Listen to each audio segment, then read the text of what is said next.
جہنم میں پہلا دن کیسا ہوگا، یہ جان کر آپ کے پسینے چھوٹ جائیں گے۔ حضرت ابو ہریرہ رضی اللہ تعالیٰ عنہ سے روایت ہے کہ ایک مرتبہ ہم رسول اللہ صلی اللہ علیہ وسلم کی خدمت میں بیٹھے ہوئے تھے کہ ہم نے کسی چیز کے گرنے کی آواز سنی، تو آپ صلی اللہ علیہ وسلم نے فرمایا، کیا تم جانتے ہو کہ یہ آواز کیا ہے؟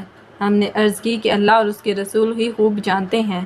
ارشاد فرمایا، یہ ایک پتھر ہے جس کو خدا نے جہنم۔ بسم اللہ الرحمن الرحیم۔ السلام علیکم محترم ناظرین۔ دوزخ ایک ایسا مقام ہے جسے اللہ تعالیٰ نے سزا یافتہ لوگوں کے لیے بنایا ہے۔ یہ جگہ گناہ گاروں، نافرمانوں اور سرکشوں کو سزا دینے کے لیے ہے۔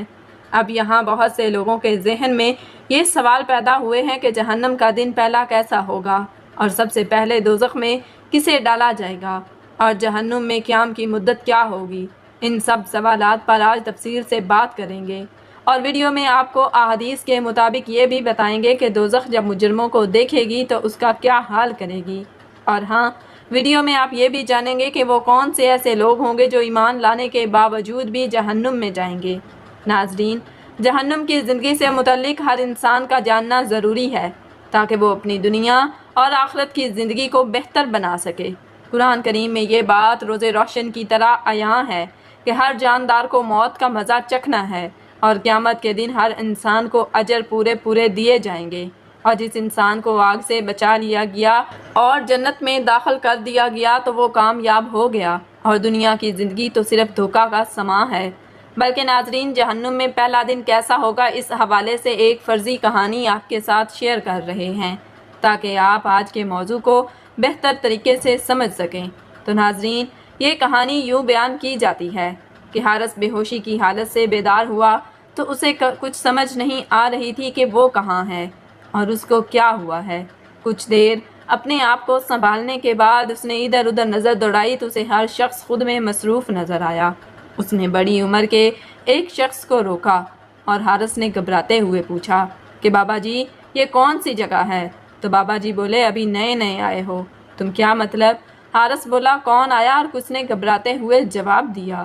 تو اسی وقت ایک دم ایک خوفناک قسم کا اعلان ہوا، جس کی نئی آمد ہے وہ حساب کے لیے اس دروازے کی جانب چل پڑے۔ اگر خود آئیں گے تو بہتر ہوگا، ورنہ زبردستی والا طریقہ برداشت نہیں کر پائیں گے۔ حارث کے پیروں تلے سے زمین نکل گئی اور وہ سب کی دیکھا دیکھی بھاری قدموں کے ساتھ سب کے پیچھے اس دروازے کی طرف چل پڑا۔ دروازے کے قریب جاتے ہی وہاں اسے خوفناک شکل کی عجیب مخلوق نے روکا اور رعب سے بولا، نام بتاؤ۔ حارث بولا، میرا نام حارث ہے۔ اور وہ عجیب مخلوق بولی، وجہ موت بتاؤ، تمہاری موت کیسے ہوئی تھی؟ تو حارث نے گھبراتے ہوئے جواب دیا، کیا مطلب؟ مطلب میں مر گیا ہوں؟ لو جی، ایک اور ہے جس کو موت کا نہیں معلوم۔ وہ مخلوق کسی اور کو مخاطب کر کے بولی، ادھر بھیج دو اس کو۔ ایک اور مخلوق بولی اور پہلے ہی مخلوق نے حارث کو دوسری طرف جانے کا اشارہ کر دیا۔ وہ بھاگ کھڑا ہوا اور دوسری جانب چل دیا، دوسری مخلوق کے سامنے جا کر کھڑا ہو گیا۔ اس مخلوق نے حارث سے پوچھا کہ تمہیں کچھ یاد ہے؟ آخری بار تمہارے ساتھ کیا ہوا تھا؟ تمہاری موت کیسے ہوئی تھی؟ کیا تم کبھی بیمار تھے؟ کیا لمبی بیماری کاٹ کر آئے ہو یا تمہارا کسی حادثہ میں انتقال ہوا؟ وہ مخلوق رعب سے بولی۔ حارث سے بولا نہ گیا، بس آنکھوں سے آنسو نکل آئے، اور اس مخلوق نے کہا کہ رونے کا کوئی فائدہ نہیں، جو پوچھا ہے وہ بتاؤ۔ اور اتنے میں دوسری طرف سے ایک شخص نے نہیں کرتا ہوا چینا اور اچانک زمین کھلی، شعلے باہر نکلے اور اس کے اندر دھکیل دیا، اور زمین پھر سے بند ہو گئی۔ بچی کچی ہمت بھی حارث ہار گیا اور وہ مزید ڈر گیا، اور وہ زمین پر بیٹھ کر رونے لگا۔ کھڑے ہو جاؤ اللہ کے نافرمان بندے، مخلوق نے غصے سے بولا۔ میں نافرمان نہیں، میں مسلمان ہوں، نبی کریم محمد صلی اللہ علیہ وسلم کا امتی ہوں، میں کلمہ گو ہوں، میں کلمہ پڑھتا ہوں، میں نماز پڑھتا تھا، میں روزے رکھتا ہوں، اور میں نے کافی نیکیاں کی ہیں، ہاں کافی دفعہ کوتاہی بھی کی، مگر ہر بار معافی بھی مانگی ہے۔ اور حارث زمین کو دیکھتے ہوئے روتے ہوئے یہ سب بولتا جا رہا تھا۔ اوپر دیکھو، مخلوق بولی، اور حارث نے ڈرتے ڈرتے اوپر دیکھا تو حیران رہ گیا۔ وہ مخلوق بہت خوبصورت پرندے کا روپ دھار چکی تھی۔ اتنا خوبصورت پرندہ اگر 1000 سال بھی اس کو دیکھا جائے تو جی نہ بھرے۔ حیران مت ہو، تم نے گناہوں کا اعتراف کیا ہے تو ہم جان گئے تم مجرم نہیں۔ وہ مخلوق بولی، شکریہ۔ حارث نے اپنے آنسو صاف کرتے ہوئے جواب دیا۔ اس کے بعد مخلوق بولی، لیکن تمہارا حساب کتاب جنتیوں والا نہیں ہے، نماز بہت کم، جھوٹ بہت زیادہ اور چھوٹے موٹے گناہ بھی کافی زیادہ ہیں۔ وہ مخلوق بولی مگر حارث گھبرا گیا۔ چلو تمہیں کچھ دکھاتے ہیں، میرے پنجوں میں بیٹھ جاؤ۔ پھر حارث اس کے پنجوں میں بیٹھ گیا۔ اچانک زمین کھلی اور نیچے کا منظر دیکھ کر حارث کے ہوش اڑ گئے۔ اس نے دیکھا کہ کچھ لوگ آگ کے پتھر کھا رہے ہیں، کچھ لوگ لاوے میں جل رہے ہیں، کچھ لوگ اپنے آپ کو کھا رہے ہیں، کچھ لوگ اپنے بھائیوں کا گوشت کھا رہے ہیں، کوئی کوڑے کھا رہا ہے، کسی کے دماغ میں پگھلا ہوا سیسا ڈالا جا رہا ہے، کسی کے منہ میں ابلا ہوا پانی ڈالا جا رہا ہے، کوئی آگ کے تندور میں الٹا لٹک رہا ہے اور کسی کی آنکھوں میں گرم آگ کا نوکیلا سریا ڈالا جا رہا ہے۔ ان سب کے دماغ ابل رہے ہیں، ہر طرف چیخ و پکار تھی، ہر طرف ایک ایسا عالم ہے کہ جس کو بیان کرنا ممکن نہ تھا۔ ناظرین، حارث چیخا چلایا اور کہنے لگا کہ خدا کے واسطے مجھے یہاں سے لے چلو، خدا کے واسطے مجھے یہاں سے لے چلو۔ وہ مخلوق بولی، جانتے ہو ان سب کو اللہ کی طرف سے سزا ملی ہے۔ نہیں نہیں، میرا اللہ تعالیٰ اتنا ظالم نہیں۔ اس رب نے قرآن میں فرمایا ہے کہ وہ رحمان الرحیم ہے اور ہمیں 70 ماؤں سے زیادہ پیار کرتا ہے۔ ایسا نہیں ہو سکتا۔ اور یہ سب حارث بول رہا تھا۔ اس پرندے نے ایک دم اپنی پرواز اونچی کی اور اسے باہر لایا۔ حارث، تمہارا وقت پورا ہو گیا ہے، وہ مخلوق بولی، اور ایک دم سے حارث کو جھٹکا لگا۔ اس کی آنکھ کھلی تو وہ کچھ بول نہیں پا رہا تھا، نہ سن سکتا تھا۔ مبارک ہو مسز حارث، امید نہیں تھی کہ حارث بچ جائے گا۔ چوٹ بہت گہری تھی، اللہ تعالیٰ نے اپنا کرم کیا اور اس کی جان بچ گئی ہے۔ یہ سب ڈاکٹر بول رہا تھا۔ اللہ تعالیٰ کا لاکھ لاکھ شکر ہے، ہم نے جب بھی مانگا صرف اور صرف اللہ تعالیٰ سے مانگا ہے، اس نے ہمیں دیا بھی ہے، اور جب نہیں دیتا تو گلہ نہیں کرتے مگر کبھی شرک نہیں کرتے۔ مسز حارث روتے ہوئے بولی، بہت اچھی سوچ ہے، ڈاکٹر صاحب بولے۔ مسز حارث مزید بولے کہ یہ سب مجھے حارث نے سکھایا ہے۔ اللہ کو دوست بنا کر فائدے میں رہے ہیں آپ لوگ۔ ڈاکٹر صاحب مسکرا کر بولے۔ اتنے میں حارث پریشان ہو گیا۔ اس کو سمجھ آ گئی تھی کہ یہ سب ایک خواب تھا۔ اب ناظرین، اگر حدیث کا مطالعہ کیا جائے، قرآن کریم کا مطالعہ کیا جائے، اسلامک کتب کا مطالعہ کیا جائے اور جہنم کے جو حالات ہمارے علماء نے بیان کیے ہیں ان کا مطالعہ کیا جائے، شاید حقیقت کچھ ایسی ہی ہوگی، جن میں جہنم کے اندر مختلف گناہ گاروں کو مختلف طرح کی سزائیں دی جائیں گی، جو آپ نے اس ویڈیو میں ملاحظہ کیا ہے۔ محترم ناظرین، جیسا کہ ابھی ہم نے آپ کو فرضی کردار کے ذریعے جہنم کے پہلے دن کے متعلق بتایا، لیکن حقیقت میں جو 3 لوگ جہنم میں سب سے پہلے جائیں گے، یعنی کہ جہنم کی آگ بھڑکانے والا ایندھن بنیں گے، ان کے متعلق آپ سن کر حیران رہ جائیں گے۔ ناظرین، روز محشر جب اللہ رب العزت حساب کے بعد لوگوں کو ان کے ہاتھ میں نامہ اعمال تھمائیں گے، جس شخص کو دائیں ہاتھ میں نامہ اعمال دیا گیا وہ جنت میں جائے گا، اور جسے بائیں ہاتھ میں دیا گیا وہ جہنم کی آگ کا ایندھن بنے گا۔ قیامت کے دن پہلے جن 3 لوگوں کو جہنم میں بھیجا جائے گا، ان میں ایک عالم، ایک شہید اور ایک مالدار آدمی ہوگا۔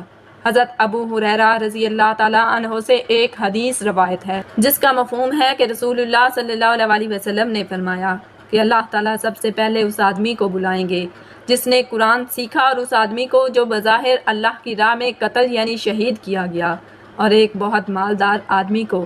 تو اللہ تعالیٰ اس عالم سے فرمائے گا، کیا میں نے تمہیں اس کا علم نہیں دیا تھا جو کچھ میں نے اپنے رسول صلی اللہ علیہ وسلم پر نازل کیا؟ وہ کہے گا کہ بے شک تو نے دیا تھا۔ اے میرے رب، اللہ فرمائے گا تو تمہیں جو علم دیا گیا تم نے اس کے ذریعے کیا کیا؟ وہ شخص کہے گا کہ میں دن رات تلاوت کرتا رہا اور اس پر عمل کرتا رہا۔ اللہ فرمائے گا کہ تو نے جھوٹ بولا، اور فرشتے بھی کہیں گے کہ تو نے جھوٹ بولا۔ اللہ اس عالم سے کہے گا کہ بلکہ تو نے یہ چاہا کہ تمہیں قاری اور عالم کہا جائے، اور لوگوں کی طرف سے یہ کہہ دیا گیا۔ اور پھر مالدار آدمی کو بلایا جائے گا، وہ کہے گا کہ وہ اللہ کے دیے مال سے صدقہ کرتا رہا اور رشتہ داروں کا خیال رکھتا رہا، لیکن اللہ فرمائے گا کہ تو نے جھوٹ بولا، بلکہ تم نے یہ چاہا کہ تمہیں سخی اور رحم دل کہا جائے، اور لوگوں کی طرف سے یہ کہہ دیا گیا۔ اس کے بعد شہید کو بلایا جائے گا، اور اللہ اس سے کہے گا کہ تم کس وجہ سے قتل کیے گئے؟ وہ کہے گا کہ مجھے آپ کی راہ میں جہاد کرنے کا حکم دیا گیا، تو تو میں نے قتال کیا، یہاں تک کہ میں تیری راہ میں قتل کر دیا گیا۔ اسے اللہ کہے گا کہ تو نے جھوٹ بولا، بلکہ تم نے یہ چاہا کہ تمہیں بہادر کہا جائے، اور لوگوں کی طرف سے یہ کہہ دیا گیا۔ حضرت ابو ہریرہ رضی اللہ تعالیٰ عنہ فرماتے ہیں کہ اس کے بعد رسول اللہ صلی اللہ علیہ وآلہ وسلم نے میرے دونوں گھٹنوں پر اپنے مبارک ہاتھوں سے ضرب لگائی اور ارشاد فرمایا، اے ابو ہریرہ، اللہ کی مخلوق میں سے یہ وہ 3 لوگ ہیں جن سے اللہ قیامت والے دن جہنم کی آگ بھڑکائے گا۔ اللہ ہم سب کو ریاکاری سے بچنے کی ہمت دے اور دین کے سارے کام خالصتاً اللہ کی رضا کے حصول کے لیے ہی کرنے والوں میں سے بنائے۔ ناظرین، آپ جہنم کی سختی اور جہنم کی تکلیف کا اندازہ نبی کریم صلی اللہ علیہ وسلم کے سوا کیا لگا سکتے ہیں کہ ایک بار جبریل علیہ السلام نبی کریم صلی اللہ علیہ وسلم کے پاس آئے تو آپ صلی اللہ علیہ وسلم نے دیکھا کہ جبریل کچھ پریشان ہیں۔ آپ صلی اللہ علیہ وآلہ وسلم نے فرمایا، جبریل کیا معاملہ ہے؟ کیا آج میں آپ کے غم کو زیادہ دیکھ رہا ہوں؟ جبریل علیہ السلام نے عرض کی، اے محبوب صلی اللہ علیہ وآلہ وسلم، کل میں اللہ پاک کے حکم سے جہنم کا نظارہ کر کے آیا ہوں۔ اس کو دیکھنے سے مجھ پر غم کے آثار نمودار ہوئے ہیں۔ نبی کریم صلی اللہ علیہ وسلم نے فرمایا، جبریل مجھے بھی جہنم کے حالات بتاؤ۔ جبریل نے عرض کی، جہنم کے کل 7 درجے ہیں، ان میں جو سب سے نیچے والا درجہ ہے اللہ اس میں منافقوں کو رکھے گا۔ اس سے اوپر والے 6 درجے میں اللہ تعالیٰ مشرک لوگوں کو ڈالیں گے۔ اس سے اوپر والے 5ویں درجے میں اللہ سورج اور چاند کی پرستش کرنے والوں کو ڈالیں گے۔ 4تھے درجے میں اللہ پاک آتش پرست لوگوں کو ڈالیں گے۔ 3رے درجے میں اللہ پاک یہود کو ڈالیں گے۔ 2 درجے میں اللہ پاک عیسائیوں کو ڈالیں گے۔ یہ کہہ کر جبریل علیہ السلام خاموش ہو گئے تو نبی کریم صلی اللہ علیہ وسلم نے پوچھا، جبریل آپ خاموش کیوں ہو گئے؟ مجھے بتاؤ کہ پہلے درجے میں کون جائے گا؟ جبریل علیہ السلام نے عرض کیا، اے اللہ کے رسول صلی اللہ علیہ وآلہ وسلم، پہلے درجے میں اللہ پاک آپ کی امت کے گناہ گاروں کو ڈالے گا۔ جب نبی کریم صلی اللہ علیہ وآلہ وسلم نے یہ سنا کہ میری امت کو بھی جہنم میں ڈالا جائے گا تو آپ صلی اللہ علیہ وسلم بے حد غمگین ہوئے، اور آپ صلی اللہ علیہ وسلم نے اللہ کے حضور دعائیں کرنا شروع کی۔ 3 دن ایسے گزرے کہ اللہ کے محبوب مسجد میں نماز پڑھنے کے لیے تشریف لائے، نماز پڑھ کر حجرے میں تشریف لے جاتے اور دروازہ بند کر کے اللہ کے حضور رو کر فریاد کرتے۔ صحابہ حیران تھے کہ نبی کریم صلی اللہ علیہ وسلم پہ یہ کیسی کیفیت طاری ہوئی ہے، مسجد سے حجرے جاتے ہیں، گھر بھی تشریف لے کر نہیں جا رہے۔ جب 3را دن ہوا تو سیدنا ابو بکر صدیق رضی اللہ تعالیٰ عنہ سے رہا نہ گیا۔ وہ دروازے پر آئے، دستک دی اور سلام کیا، لیکن سلام کا جواب نہیں آیا تو انہوں نے حضرت عمر فاروق رضی اللہ تعالیٰ عنہ کو بتایا تو وہ بھی نبی کریم صلی اللہ علیہ وسلم کی اس کیفیت کی وجہ نہ پتہ چلا سکے۔ تو پھر اس طرح جب حضرت فاطمہ الزہرا رضی اللہ تعالیٰ عنہ کو نبی کریم صلی اللہ علیہ وسلم کے پاس بھیجا گیا تو نبی کریم صلی اللہ علیہ وسلم نے کہا کہ فاطمہ بیٹی، مجھے اپنی امت کے گناہ گاروں کا غم کھائے جا رہا ہے۔ میں اپنے مالک سے دعائیں کر رہا ہوں کہ اللہ ان کو معاف کر اور جہنم سے بری کر۔ یہ کہہ کر آپ پھر سجدے میں چلے گئے اور رونا شروع کر دیا۔ یا اللہ میری امت، یا اللہ میری امت کے گناہ گاروں پر رحم کر، ان کو جہنم سے آزاد کر کے اتنے میں حکم آ گیا، اے میرے محبوب غم نہ کر، میں تم کو اتنا عطا کر دوں گا کہ آپ راضی ہو جائیں گے۔ آپ خوشی سے کھل اٹھے اور فرمایا، لوگو، اللہ نے مجھ سے وعدہ کر لیا ہے کہ وہ روز قیامت مجھے میری امت کے معاملے میں خوب راضی کرے گا، اور میں اس وقت تک راضی نہیں ہوتا جب تک میرا آخری امتی بھی جنت میں نہ چلا جائے۔ تو ناظرین، ہمیں چاہیے کہ نبی کریم صلی اللہ علیہ وسلم کی تعلیمات پر عمل کریں تاکہ ہم جہنم کی سختیوں سے خود کو محفوظ کر سکیں۔ ناظرین، جہنم کے حوالے سے یہ بھی واضح کر دیں کہ جہنم کے پل کے 8 درجات ہیں۔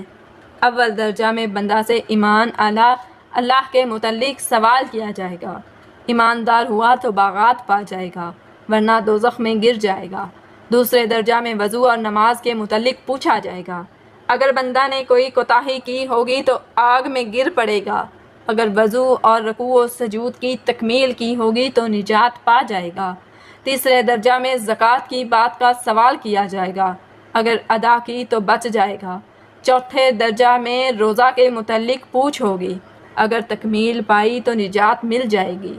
پانچویں درجہ میں حج اور عمرہ کی بابت پوچھا جائے گا۔ اگر دونوں ادا کیے ہوں گے تو دوزخ سے بچ جائے گا۔ چھٹے درجے میں امانت کے متعلق پوچھا جائے گا۔ امانت میں خیانت نہ کرنے والا نجات پا جائے گا۔ ساتویں درجے میں غیبت، چغلی اور تہمت تراشی کے بابت سوال ہوگا۔ غیبت نہ کرنے والا دوزخ سے محفوظ رہے گا۔ آٹھویں درجہ میں حرام مال کھانے کا سوال ہوگا۔ حرام مال نہیں کھایا ہوگا تو رہائی مل جائے گی، ورنہ دوزخ میں گر جائے گا۔ ناظرین یاد رکھیے، عذاب دوزخ ایک حقیقت ہے، اس کی اصلیت سے انکار کرنا اسلام کے منافی اور کفر میں شامل ہے۔ حضرت ابو موسیٰ اشعری رضی اللہ تعالیٰ عنہ آپ صلی اللہ علیہ وسلم سے روایت کرتے ہیں، اگر ایک پتھر دوزخ میں ڈالا جائے تو دوزخ کی تہہ میں پہنچنے سے پہلے 70 سال تک گرتا چلا جائے گا۔ بلکہ حضرت ابو ہریرہ رضی اللہ تعالیٰ عنہ سے روایت ہے کہ ایک مرتبہ ہم رسول اللہ صلی اللہ علیہ وسلم کی خدمت ببرکت میں بیٹھے ہوئے تھے کہ ہم نے کسی چیز کے گرنے کی آواز سنی تو تاجدار مدینہ صلی اللہ علیہ وسلم نے فرمایا، کیا تم جانتے ہو کہ یہ آواز کیا ہے؟ ہم نے عرض کی کہ اللہ اور اس کے رسول ہی خوب جانتے ہیں۔ ارشاد فرمایا، یہ ایک پتھر ہے جس کو خدا نے جہنم کے منہ پر تہہ میں گرنے کے لیے چھوڑا تھا، اور وہ 70 سال تک گرتے گرتے اب دوزخ کی تہہ میں پہنچا ہے۔ یہ اس پتھر کے گرنے کی آواز ہے۔ تاجدار صلی اللہ علیہ وسلم نے ارشاد فرمایا کہ دوزخ کی 4 دیواریں گھیرے ہوئے ہیں، جن میں ہر دیوار کا عرض 40 سال چلنے کی مسافت رکھتا ہے۔ یعنی دوزخ کی دیواریں اتنی موٹی ہیں کہ صرف ایک دیوار کی چوڑائی طے کرنے کے لیے 40 سال خرچ ہوں۔ تاجدار مدینہ صلی اللہ علیہ وسلم نے ارشاد فرمایا کہ دوزخ کو 1000 سال تک دہکایا گیا تو اس کی آگ سرخ ہو گئی، پھر 1000 سال تک دہکایا گیا تو اس کی آگ سفید ہو گئی، پھر 1000 سال تک دہکایا گیا تو اس کی آگ سیاہ ہو گئی۔ چنانچہ اب دوزخ کی آگ سیاہ اور اندھیرے والی ہے۔ بخاری اور مسلم کی ایک روایت میں ہے کہ تاجدار مدینہ صلی اللہ علیہ وسلم کا ارشاد ہے، تمہاری یہ آگ جس کو تم جلاتے ہو دوزخ کی آگ کا 17واں حصہ ہے۔ صحابہ کرام علیہم رضوان نے عرض کی، جلانے کو تو بہت یہی کافی ہے۔ آپ صلی اللہ علیہ وآلہ وسلم نے فرمایا، ہاں اس کے باوجود دنیا کی آگ سے دوزخ کی آگ 69 درجے بڑھی ہوئی ہے۔ ایک روایت میں ہے کہ اگر دوزخی کو دوزخ کی آگ سے نکال کر دنیا کی آگ میں ڈال دیا جائے تو اس کو سکون کی نیند آ جائے، کیونکہ یہ بنسبت دوزخ کی آگ کی دنیا کی آگ بہت ہی زیادہ کم گرم ہے، لہٰذا اس میں اس کو دوزخ کے مقابلے میں آرام معلوم ہوگا۔ ایک روایت میں یہ ہے کہ دنیا کی آگ اللہ سے دعا کرتی ہے، یا اللہ مجھ کو جہنم کی آگ میں واپس مت لے جانا، یعنی آگ سے پناہ مانگ رہی ہے۔ لیکن یہ انسان کتنا کمزور ناتواں ہے کہ یہ آگ سے آخر کیوں نہیں ڈرتا، بلکہ یہ تو آگے بڑھ کر اپنی ذات کو اس آگ کے حوالے کر رہا ہے کہ جس آگ سے خود آگ بھی ڈرتی ہے، اب نماز کو جان بوجھ کر ضائع کر دیتا ہے۔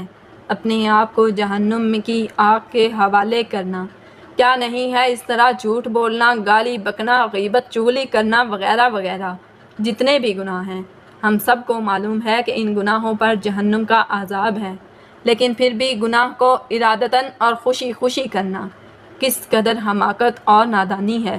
حضور صلی اللہ علیہ وسلم کا فرمان عالی شان ہے کہ دوزخ کا سب سے ہلکا عذاب یہ ہے کہ پاؤں میں آگ کی جوتیاں پہنائی جائیں گی، جس کی وجہ سے اس کا دماغ ہانڈی کی طرح کھولتا ہوا ہوگا۔ وہ سمجھے گا کہ مجھے ہی سب سے زیادہ عذاب ہو رہا ہے، حالانکہ اس کو سب سے کم عذاب ہوگا۔ اللہ پاک سے دعا ہے کہ اللہ پاک ہمیں دوزخ کی آگ سے بچائے اور ہمیں وہ کام کرنے کی توفیق عطا فرمائے جس سے ہم دوزخ کے عذاب سے محفوظ رہ سکیں۔